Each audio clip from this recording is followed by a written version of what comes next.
Okay, everybody, good morning. So, this is a kind of a long presentation, okay? We'll probably have to take a break somewhere halfway through. I've said a certain amount about Dickens and his women, but I think we need to put that in the context of Victorian women in general, in a wider sense.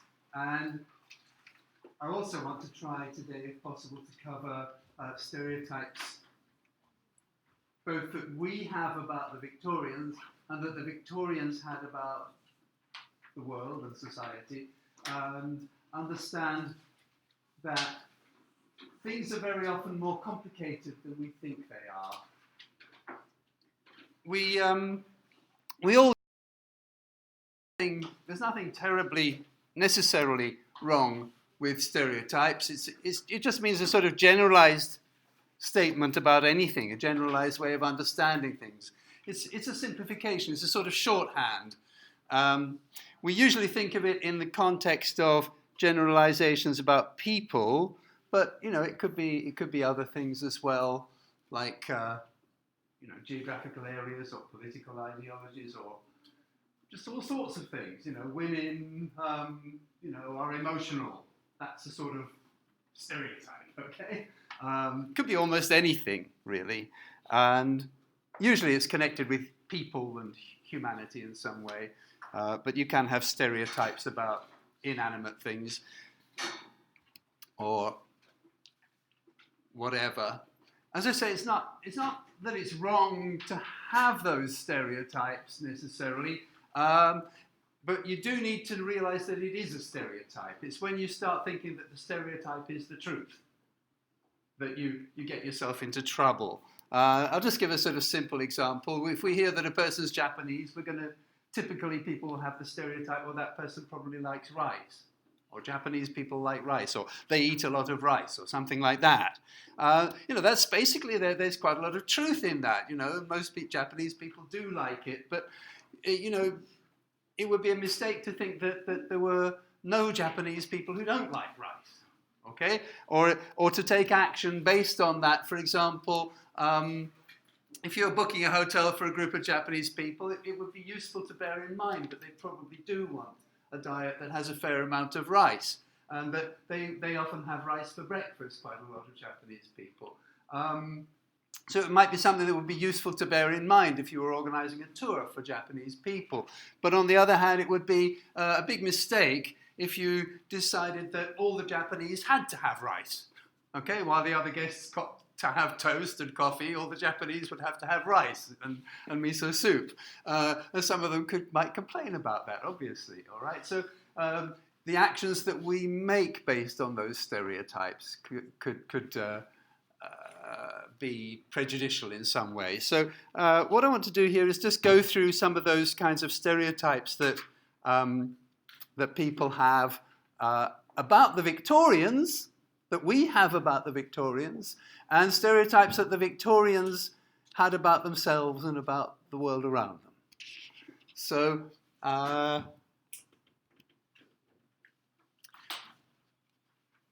stereotypes that we have,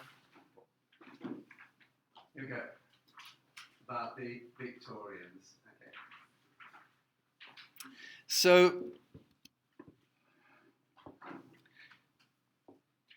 just talking about the Victorian mindset, I said in the title of this piece was the understanding the Victorian mindset. In itself, that's a stereotype.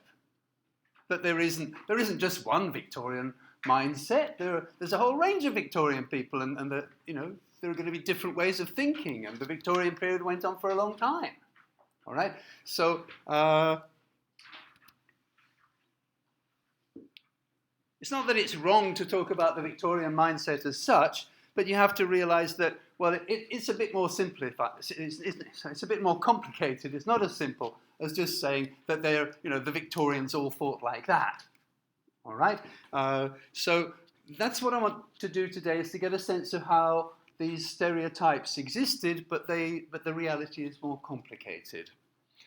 And let's take a look at some of those stereotypes. The stereotypes that they had about the that we have about the Victorians and that the Victorians had about the world. And I'm going to start off, obviously, Victorian women is a big thing here. The most common example of stereotyping in Victorian England is the attitude towards women. It's something that I often find coming from students, and we need to bear in mind that women that changed their status, very radically during the course of the 19th century, and it's important to understand what things were like, before those changes started to take place and how those changes happened over that period of time. And so we need to look at the stereotypes and try and find out what's going on behind some of those stereotypes. Now, if you are at all like me, then you probably have heard about people talking about the angel in the house in Victorian England. And in my case, it's enough to drive me crazy. Okay, I get this in students' essays all the time. The angel in the house, the angel in the house, the angel in the house. And now I want to be sick. Sorry, but I just hear it so many times, And I'm sort of thinking, do they really think that every single Victorian woman was an angel in the house? Okay, let's get some sense going here. Let's look. Don't just look at the stereotype, all right? Look beyond the stereotype and try and see what's really going on in the society. All right, even if there's a certain amount of truth in it, and yes, it was, Coventry Patmore wrote that poem, The Angel in the House, and okay, here we go, this print. Okay, and even if there's some truth in the stereotype, we don't need to keep on going on about it. Apart from anything else, it really is a very bad poem. This. Has anybody read it? Probably not. Okay, I think, I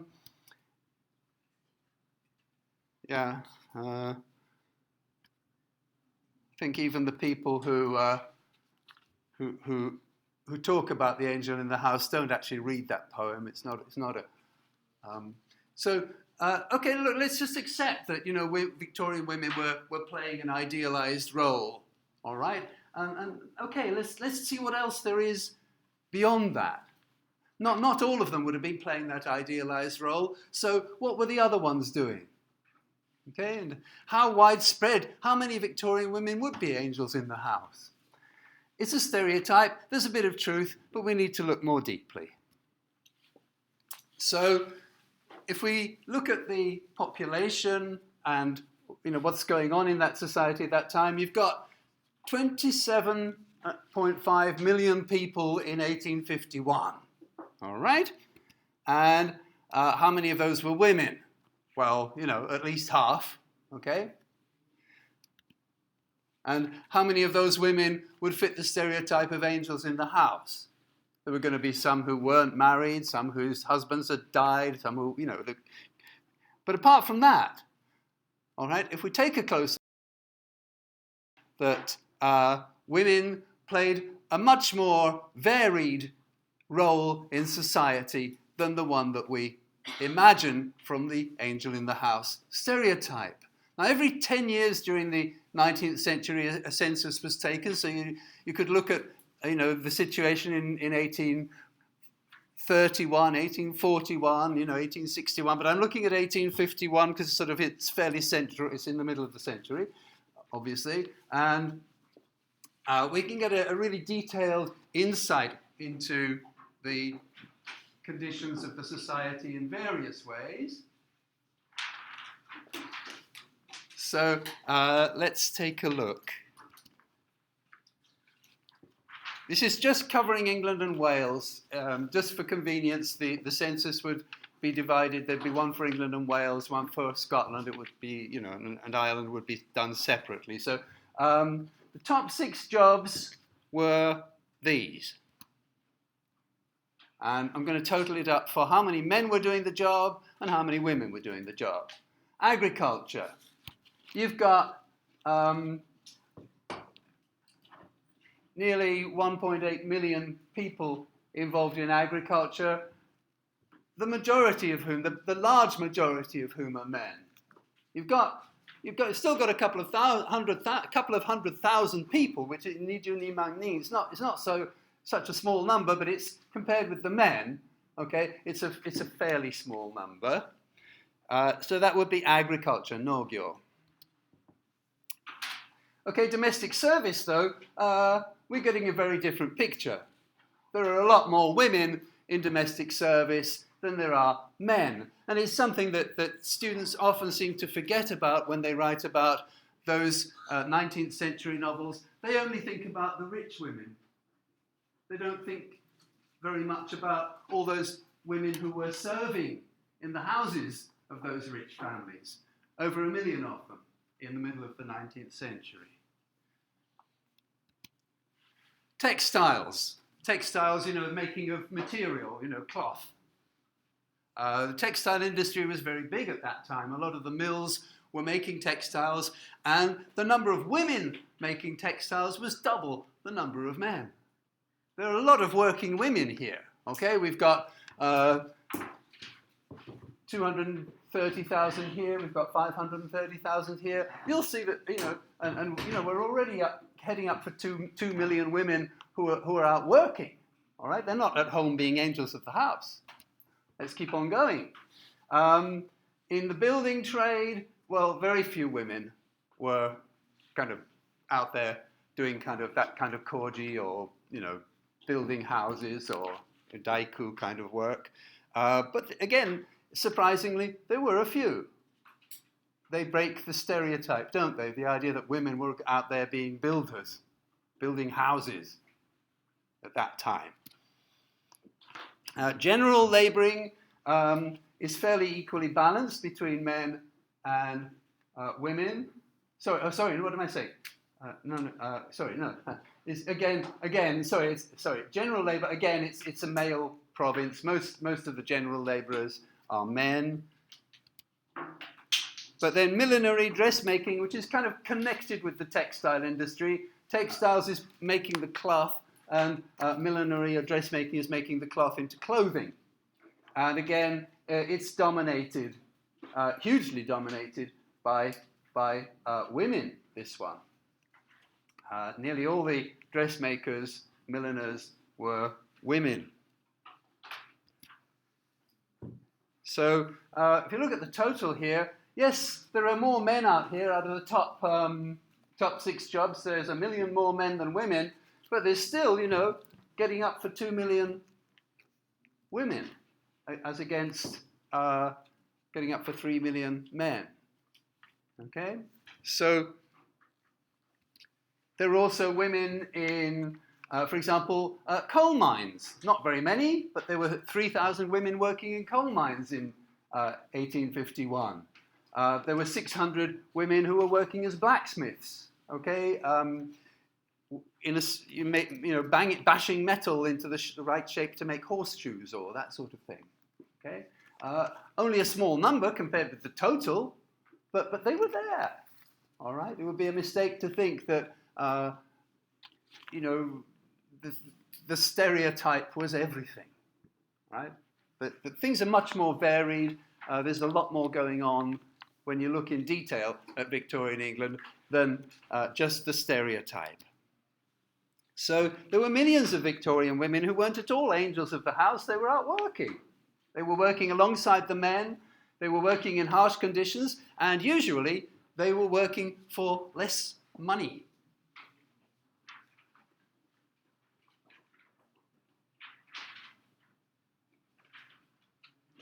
Women and children were very often employed in the same job as men, but they were paid less because they were women or because they were children. So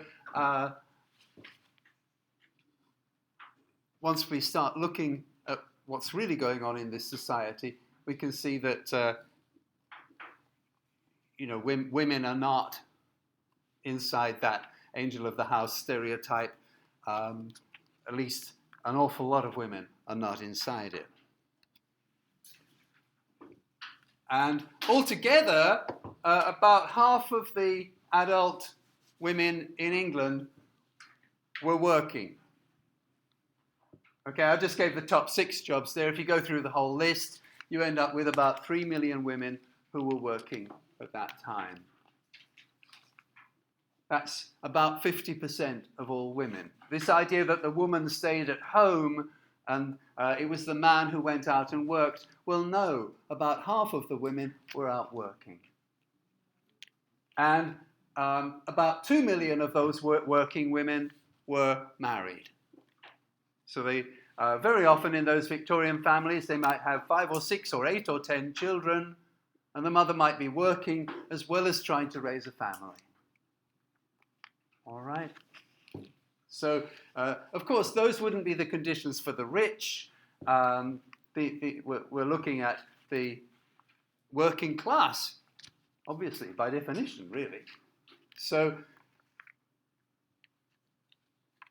just to give us a picture of what's going on in Victorian England, I think it's really important that we look at things like, you know, those census figures and the statistics and get a broader sense of what's going on in the society. The other image of women in that period was the fallen woman. The Victorians themselves had a very strong image of the fallen woman, the prostitute. She figures in so many novels from the period. Of course, in, you know, Dickens's works, Nancy, who was murdered, as we saw last week, we assume she's a prostitute. Dickens is a little bit vague about that. But certainly there are characters in other novels who are portrayed very clearly as prostitutes in Dickens's novels and in other novels of the time. And so there'd be a very strong stereotype. Perhaps you don't have such a strong idea about that, but this would be a stereotype that the Victorians had about each other. All right, so the angel of the house is our stereotype that we often have about Victorian women. But for the Victorians themselves, well, they would know that there was a tremendous amount of prostitution going on in their society. And of course, that challenges the angel in the house stereotype, obviously. But it also becomes another stereotype in its own right.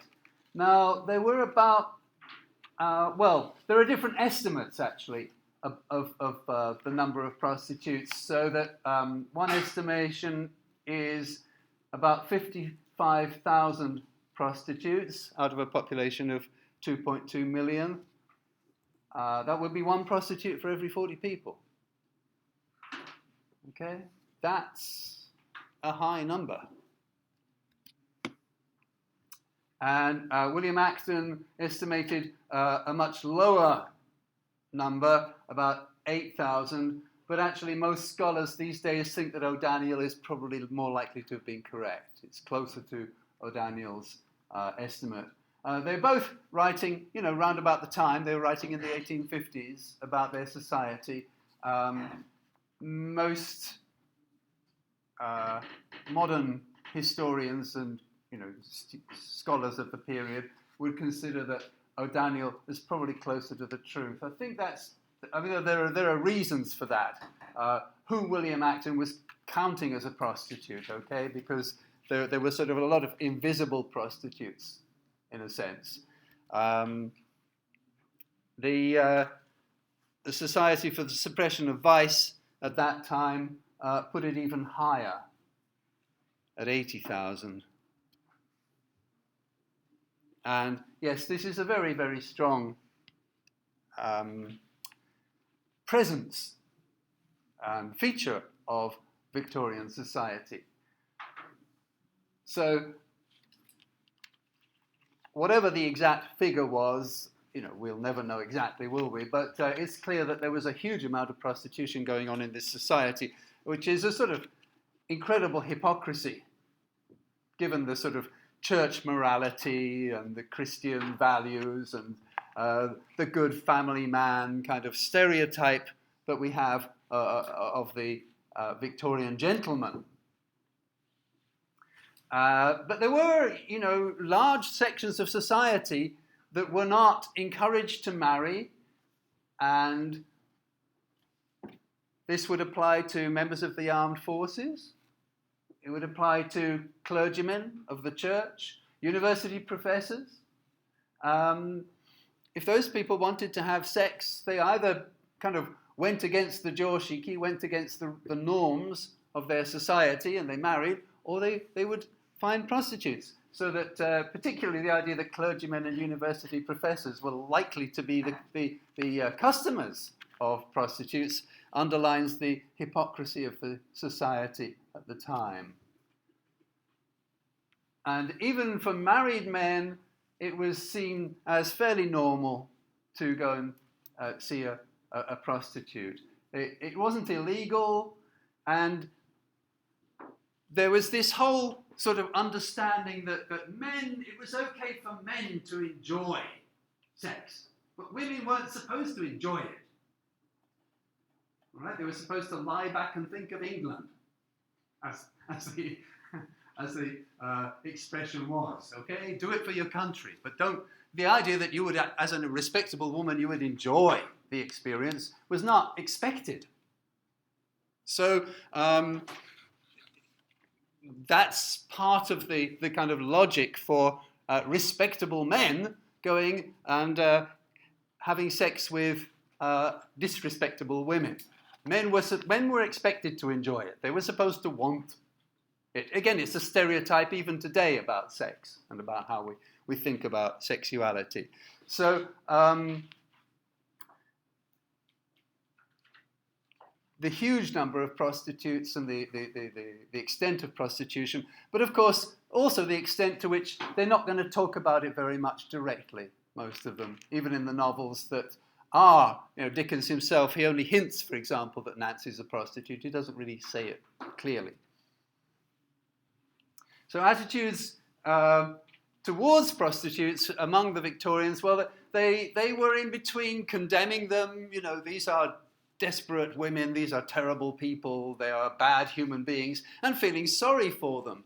And in Dickens's novels, they often meet a bad end, like Nancy, who gets murdered. And it seems like a sort of punishment for their sins, where he is, I suppose, in a way, accepting the Victorian stereotype, but he also gives a very sympathetic portrayal of those women. Nancy is she dies trying to do the right thing. She's trying to help little Oliver, and he shows tremendous sympathy for fallen women. Again, in David Copperfield, for example. Okay, we've got little Emily, and she's shown with great sympathy. So we could also connect this with Dickens in real life, where he seemed to take a particular interest in helping fallen women, and he helped to found a place called Urania House, which was one of those sort of reform centres. It was a radical in its day, a place where fallen women, you can't get a normal job, we'll look after you, we'll help you, you can do some work with us, we can look after you and help you, and after maybe a year or two with us, maybe somebody else will give you a job, when they find that you're a steady woman. Okay, so it was a place where women could go to reform themselves, but a lot of women would be pushed into prostitution. As I said, just imagine that situation. Okay, 6, 8, 10 children. Maybe the husband's an alcoholic. Okay, I mean, prostitution was probably not the first career choice of a lot of these people. They were pushed into it. And maybe some of those parents would push their younger children into it. Okay, boys and girls.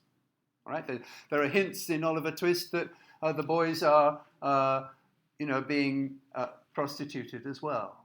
So that would be there's some sort of discussion of that among modern critics. And then you've got the surplus women, the unnecessary women, the unneeded women, which Dickens was very angry about, the idea that human beings could be surplus, could be not necessary. But the census showed that there were about 4% more women than men, so there were hundreds of thousands of surplus women who, even if they tried, would not be able to find a husband because there weren't enough men. There were more women around than men. Partly this was because of the conditions of the British Empire. Many parts of the empire were not suitable for women. The people who would go out and work in relation to the empire would be men. So also, of course, it's men who die mostly in wars and so on. There was a lot of fighting going on. Not inside Britain, of course. They called it a century of peace inside Britain, but in the empire, the country, the colonies controlled by Britain, there would be rebellions, there would be fighting, there would be people dying.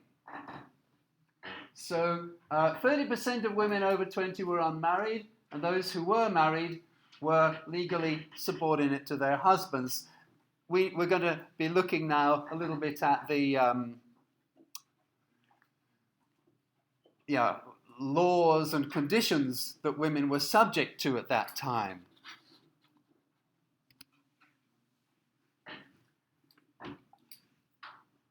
Life without a husband was considered a miserable humiliation, that you were at the mercy, really, of society as a woman without a husband, unless you had money, unless you had independent money. Okay? But if you were a poor woman without a husband, you were in a pretty difficult position in Victorian England.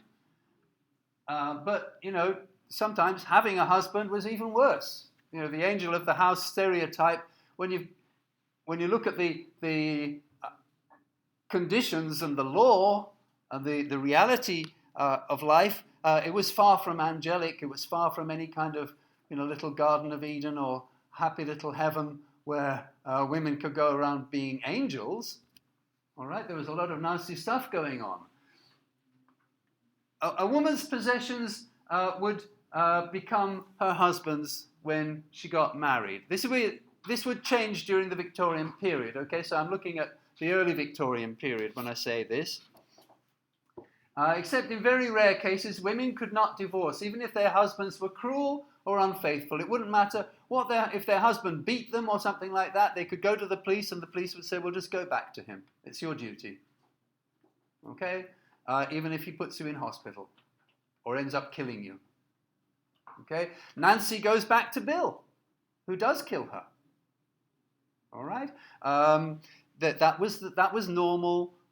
That was what was expected. It's your duty to stick with your husband, however cruel he is to you. Or if he's unfaithful and sleeps with other women, well, that you're still married to him.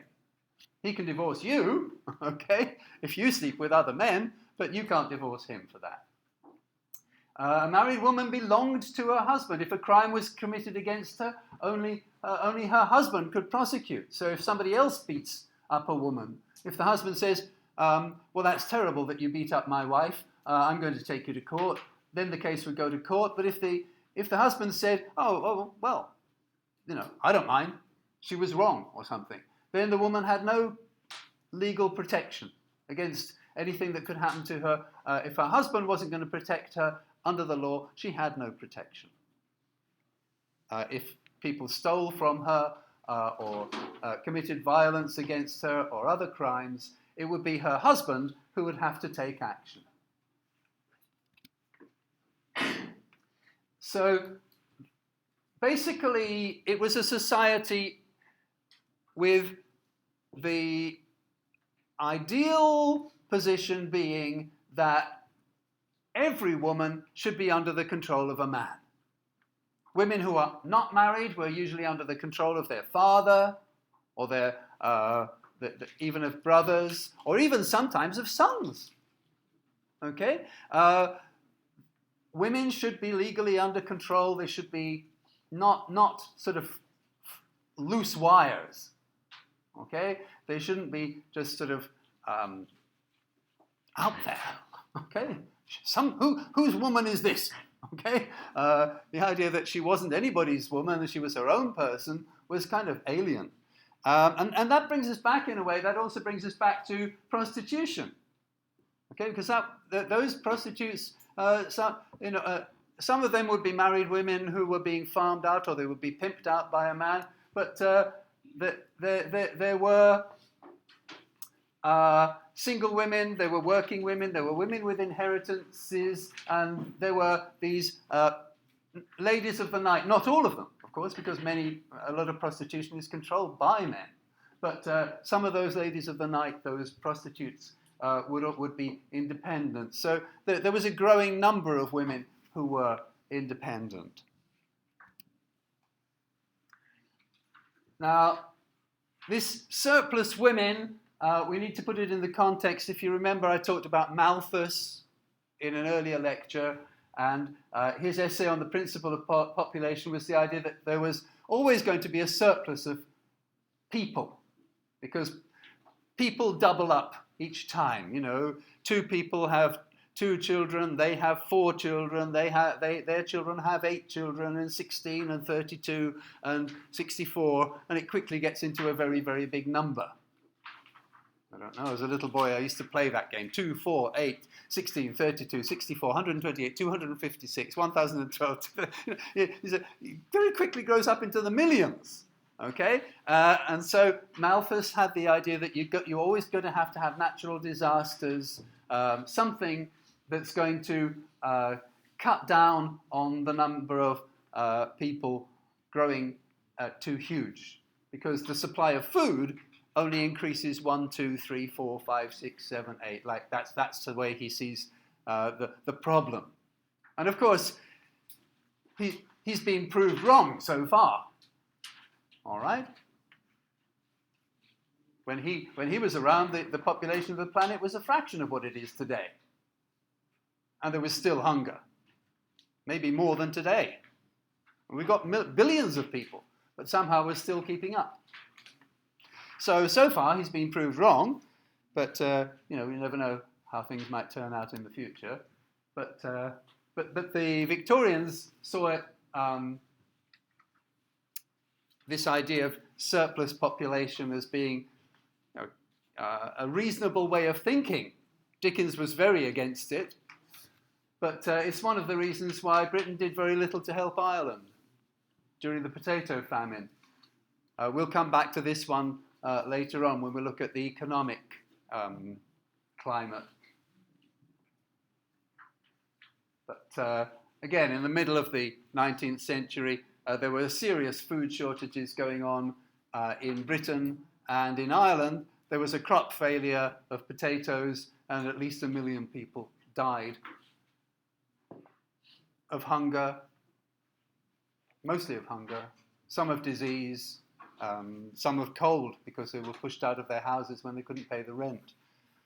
But the famine had a huge effect on Ireland. And this whole idea that some people are surplus, unnecessary, this is something Dickens vigorously opposed. Christmas Carol would be his strongest statement against it, where Scrooge, the mean old man, says, when people come asking him for charity, he says, well, can't they go to the prison? Are there no prisons? Are there no workhouses? Can't they go to those kinds of places? And the charity gentlemen reply, well, many cannot go to such places, and many, even if they could go, they would rather die than go to such terrible places. And Scrooge says, in that case, let them go. In that case, let them die and reduce the surplus population. And then later on, his words come back to him when he realizes just what he's said, and how many little children will die, and how many innocent people will die because of that kind of cruelty of thinking. So, all right, what we're noticing also is we can't even, I've given a picture, as it were, of Victorian England, but remember, I've taken a sort of little snapshot of the middle of the century. Okay, before that things would have been different, after that things would be different. You have to look at how things were at different times during the century. Lots of changes taking place during the course of the 19th century, so that you have the first college for women at sort of university level, starting in 1848. You get Florence Nightingale developing hospitals and nursing facilities and taking a leading position in organising. Okay, nursing we often think of as a female sort of profession, but the way that she worked and organised, she was negotiating with men in a man's world. She was in there, fighting for what she felt was right, and became famous for it. And the Nightingale School of Nursing was then founded in 1860. And girls are admitted to Cambridge local examinations in 1865. All right. Women's education would be one of the big things that's changing. You get the first woman doctor also in 1865.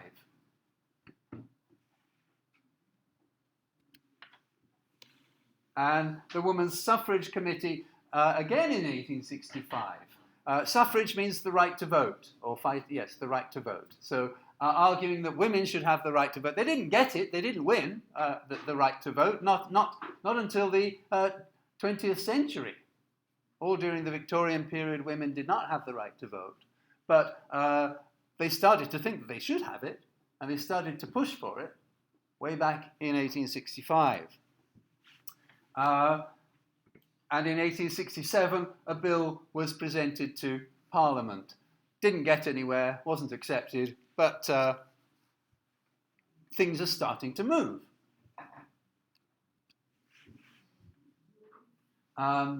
There's an industrial home for former prostitutes in 1867. We talked about Dickens and Urania House. The first industrial home for former prostitutes, giving them a chance to live and work, was founded in 1867.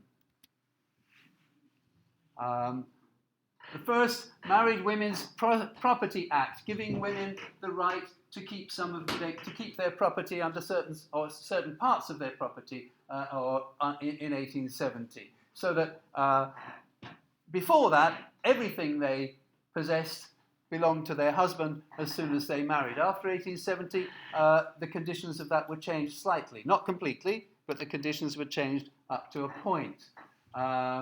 Infant Custody Act in 1872. If your husband separates from you, and it's his fault, you have a right to have access to the children. You have a right to the children. Okay. Before that, a woman might not only just lose her husband, she might lose her children as well. And Medical College for Women, 1874. This is now putting women. The first woman doctor was in 1875, but after that they kind of blocked it and tried to stop women from being doctors. But then you get the Medical College in 1874, and women. Nursing is a feminine, female thing in people's minds. Being a doctor, though, that's always a man. All right, in people's minds. Okay, even today, have you heard that little riddle that a boy is in a car with his father, and the car crashes, and the father dies, and the little boy is taken to hospital, and the doctor comes. And the doctor says, "Oh my God, I can't operate. I can't treat this this boy. He's my son. The father's dead."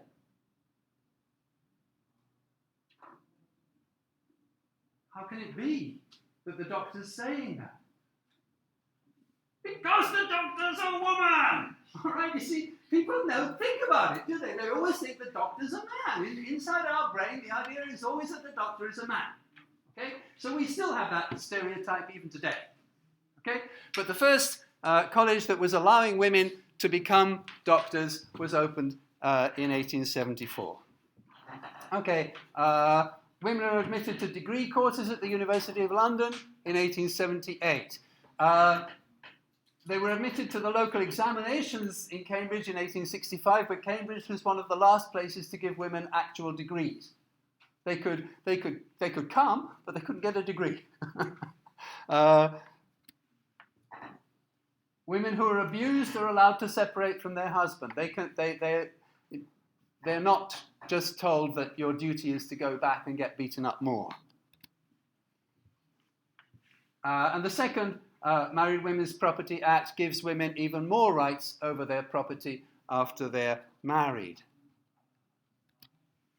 So we don't just have to think about Victorian stereotypes about women, but our own stereotypes about women in Victorian times. And we need to realize that things are changing all through the century, and that there is a tremendous amount of variety going on here. So it's okay to think about a stereotype or to notice that there's a particular stereotype, but don't get into the trap of thinking that that stereotype tells you everything about that society. It's much, much more complicated than that.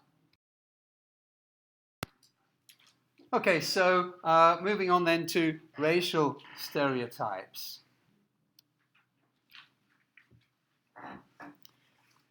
Now, we need to remember, again, other big things that were going on at the time, and Charles Darwin's Origin of Species would be one of those really important things that we would need to think about. And even before he published his work in 1859, scientists, researchers, and just generally philosophers and so on, people were, in a general way, beginning to wonder about, why there are these different types of humans, whether they can't, why have you got black people and Asiatic people, and where did all these different human types come from? So it was a hotly debated issue about, race. In fact, if I'm going to go back into the history, the first real debate in Europe was in Spain, in Seville, in the 16th century, where they tried to debate, are black people human? Okay, are these racially different people human? Should they have the same rights as us? Now, there was a kind of pseudoscience going on in Victorian times called phrenology. And the idea of phrenology was that you can tell things about intelligence and temperament through the shape of a person's skull. All right? They really thought that there was a kind of science of skulls. Of course, today we think, well, that's all nonsense and it doesn't make any difference at all. But the skulls of Africans and Irish people, for example, were considered to be a primitive type of skull. And you get, going back to Malthus, we've got the idea of the surplus population and so on. Sorry, I'm repeating myself here. I've forgotten that I put that in earlier on in the presentation. But there was a sort of... oh, sorry, yes, I said all of that before. Yes, I'll have to cut that out. Basically that there is a sort of hierarchy. Some people are worth more than other people. Some people are better than others. I don't need to repeat all of that because I said it before. Sorry. The idea of a surplus population and that they would have to be kept down and in natural circumstances. So we'll look at how this affected the economics and the politics of the time. It's not worth trying to save people from natural disasters. It's nature's way of keeping the population down. But it creates the idea that some people are worth more than others. Some people are better than others. So if you take a look here, you can see the Irish character here throwing a stone at Britannia, which is a symbol of Britain. And if you look at the skull shape, you'll see the sort of simian, ape-like, monkey-like, chimpanzee-like shape of the skull that's given to the Irishman there. They're often shown as being coarse-featured and a lower form of humanity. This is from the satirical magazine Punch, which is still going. It's still a satirical magazine all these years later.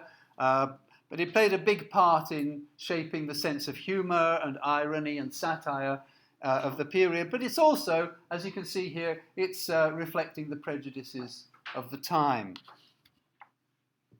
Here's another one showing the Irishman as the Irish Frankenstein, terrorizing an English gentleman. And again, look at the sort of monkey-like or ape-like features. All right, the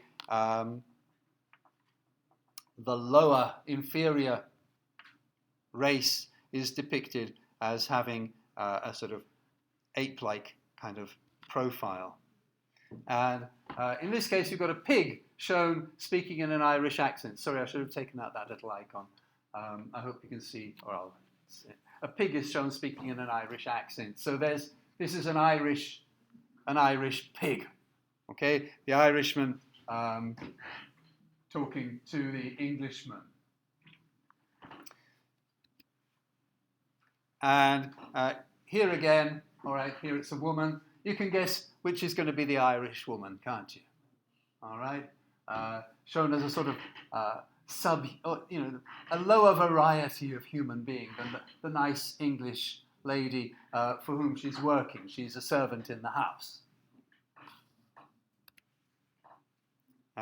So all of these pictures show the shape of the skull, and there's this whole sort of supposed science of phrenology, which they used to justify their racism in those days, saying, well, it's just the science. The science tells us that these people are lower than we are. So let's take a little look at the supposed science of phrenology. This popular pseudoscience took the view that human intelligence and character could be seen from the shape of the skull.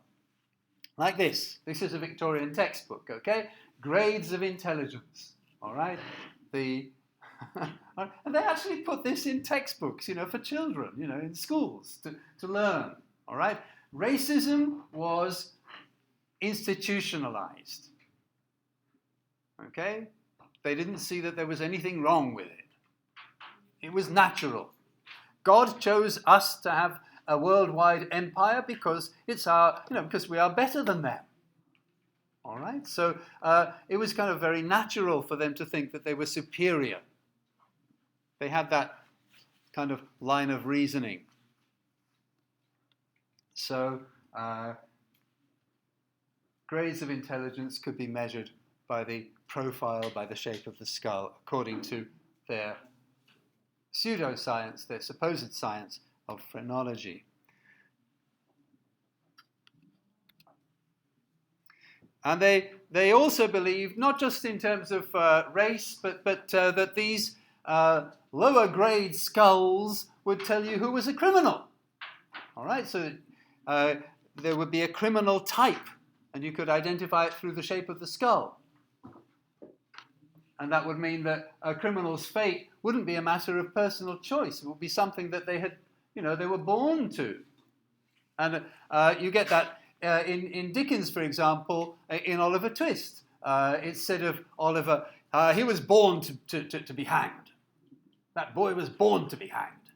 All right? That you're doomed from the time you're born. I suppose in a way also this would be part of the way of explaining why some English people had ape-like skulls, okay? That they were, yes, they were English, but they were criminal types, okay? So that would explain why not all English people had the perfect profile of a skull.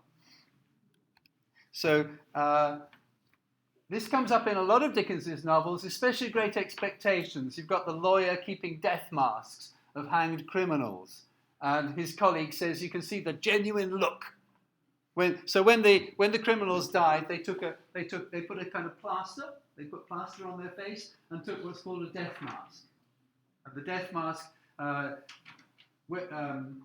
lawyer Jaggers keeps these as a kind of decoration in his room, but also as a sort of scientific thing. This is what a criminal looks like.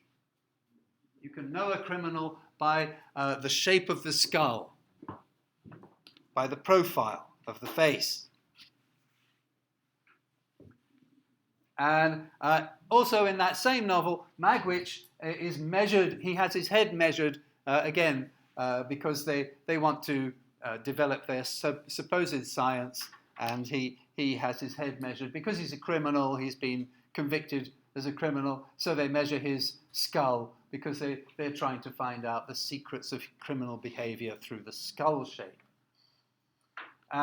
So here it would seem that Dickens is challenging the stereotype, because Magwitch is a rough person. He was brought up to be a rough person, but he has a heart of gold, and he's doing his best for Pip, the protagonist of the novel. So Dickens would seem to be challenging the stereotype in that particular case. Now, this belief in phrenology went on for a very long time. In Conan Doyle's Adventure of the Blue Carbuncle, that's 1892, that's getting on to the end of the century, Sherlock Holmes uses this idea of phrenology to deduce the intelligence of the owner of a hat. I see from this hat that the person who wore the hat must have had such and such a shape of skull, and therefore must be of such and such a level of intelligence. All right, and in The Hound of the Baskervilles, another character analyzes Holmes himself and says, "Oh yes, I've often wanted to look at because you're such an advanced, intellectual and clever person. I've often wanted to look at a perfect skull like yours." Okay, so this is going on even into the early 20th century, but it was, of course, it was completely discredited. Nobody would believe. So Dickens himself, how does he fit into all of these stereotypes? Well, as I say, sometimes he's challenging them, and sometimes he's kind of fitting in and going along with them. So when he shows an ideal woman like Rose Maylie in Oliver Twist, or Agnes in David Copperfield, yes, we can see the angel of the house stereotype in those women. They are sort of perfect characters who, very often he depicts them as pointing the way to heaven. And that they bring out all the best in a man because they point the way to heaven. They are pure. And so, yes, that stereotype is reflected in his work. But he also challenges Victorian stereotypes of fallen women. Nancy and Emily, as I say, they go against the usual prejudices of the Victorian period. They're not idealized, of course, but he shows that they are real human beings. They have real feelings. Things could have been different for them. If only Nancy had been just in a little bit of a different position. She was very like Rose. When Rose meets Nancy, Rose likes Nancy very much. They are not so different, just that they were very unfortunate in their life. All right? So he'll challenge the stereotypes at the same time as, on other occasions, using those stereotypes. And we've already talked a little bit about Fagin when I showed you that little clip from the video, and a letter was written by a Jewish lady to Dickens complaining about the way that Fagin was portrayed, and he was shocked. And He made changes to later editions, replacing the Jew with Fagin's name, at least give him a name, and just call him the Jew all the time. And in Our Mutual Friend, we've got a very positive portrayal of a Jew in the character of Mr. Ryer. So some critics would argue that he starts off accepting prejudices, and then when he's challenged or he thinks about it a little bit more, he rejects the stereotypes. We can see him doing that in another area of stereotype and prejudice, handicapped or disabled people. Well, Miss Marcher is not exactly handicapped, she's a dwarf. And she's about this high. Okay? I mean, she can run, she can talk, she can move her body like anyone. She's just very, very, very, very small. Well, again, Dickens starts off in David Copperfield by drawing on the stereotype of Miss Marcher. She's a dwarf, and she thinks she's very funny, ha ha ha ha ha, all the time, and pretending to, and we don't like her, and David doesn't like her, and it's a negative picture of a dwarf. And then she comes knocking on David's door later on in the novel, and she says, I think the scandal between Steerforth and Emily was partly my fault. And I never wanted to do that. I misunderstood the situation.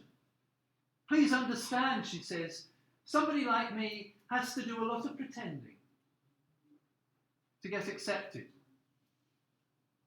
And that the Miss Marcher that you see is not the Miss Marcher that I really am. And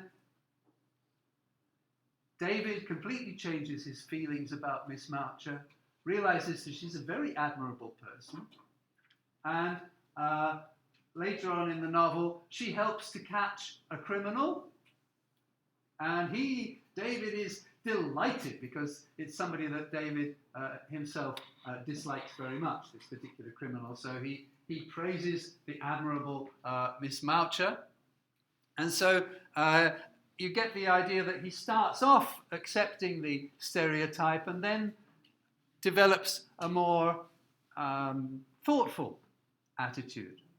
And in the same novel, in David Copperfield, you have a mentally handicapped character. All right, Mr. Dick. Mr. Dick, again, well, he is a challenge to the stereotype of a mentally handicapped person. He can do some things, at least one or two things, that other people couldn't do because of his childlike character, because of his simplicity. He can do things that other people couldn't do. And also gives the idea that madness very often is how we look at it. Many people might look at Mr. Dick and think he's mad, but David's aunt, Betsy Trotwood, thinks he is a splendid man, and she trusts him in all things. And because she looks at him like that, he becomes that. So identity, that raises another sense of identity. Not just does identity come from, what we're born, how we're born, or does identity come from how we grow up in life, but identity comes from who I think I am. What will you think I am? What makes me me? And who am I? Am I what you think I am? Am I what I think I am? What is identity? So Dickens explores those ideas of identity from several different points of view. Okay.